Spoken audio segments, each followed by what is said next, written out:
രണ്ട് തൂണുകൾക്കിടയിലുള്ള ഈ ഇരുമ്പ് പ്ലാറ്റ്ഫോം ഒരു രാജ്യമാണെന്ന് പറഞ്ഞാൽ നിങ്ങൾ വിശ്വസിക്കുമോ? എന്നാൽ വിശ്വസിച്ചേ പറ്റൂ. അതെ, ലോകത്തിലെ തന്നെ ഏറ്റവും ചെറിയ രാജ്യം സീലാൻഡ്. ഇംഗ്ലണ്ടിൻ്റെ തീരത്തു നിന്നും ഏകദേശം 12 കിലോമീറ്റർ അകലെയുള്ള ഉത്തര സമുദ്രത്തിലാണ് ഈ രാജ്യം സ്ഥിതി ചെയ്യുന്നത്. രണ്ടാം ലോക മഹായുദ്ധകാലത്ത് ബ്രിട്ടൻ പണിത ഒരു കടൽക്കോട്ടയിൽ നിന്നാണ് സീലാൻഡ് രൂപം കൊണ്ടത്. 1967 പാഡി റോയ്ബേറ്റ്സ് എന്ന വ്യക്തി ഇതിനെ പ്രിൻസിപ്പാലിറ്റി ഓഫ് സീലാൻഡ് എന്ന് പ്രഖ്യാപിച്ചു. സ്വന്തമായി പതാകയും കറൻസിയും പാസ്പോർട്ടും എല്ലാം തന്നെ ഇവർക്കുണ്ട്. ഇതെല്ലാം ഉണ്ടെങ്കിലും ഒരൊറ്റ രാജ്യവും ഈ രാജ്യത്തെ ഔദ്യോഗിക രാജ്യമായി അംഗീകരിച്ചിട്ടില്ല. അതുകൊണ്ട് തന്നെ പതാകയും കറൻസിയും മറ്റും അംഗീകാരമില്ലാത്തവയാണ്.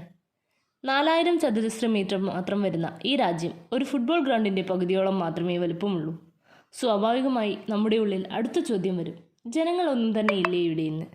ഉണ്ട്, വെറും 27 പേർ മാത്രമാണ് ഈ രാജ്യത്തെ ജനസംഖ്യ. നമുക്കൊക്കെ കേൾക്കുമ്പോൾ ഒരു അത്ഭുതമായി ഈ രാജ്യം മാറും. ഇങ്ങനെ എന്തൊക്കെയാണല്ലേ നമ്മുടെ ഈ കൊച്ചു ലോകത്തുള്ളത്. ഇതുപോലുള്ള കൂടുതൽ വീഡിയോസിനായി നമ്മുടെ channel like, share and subscribe.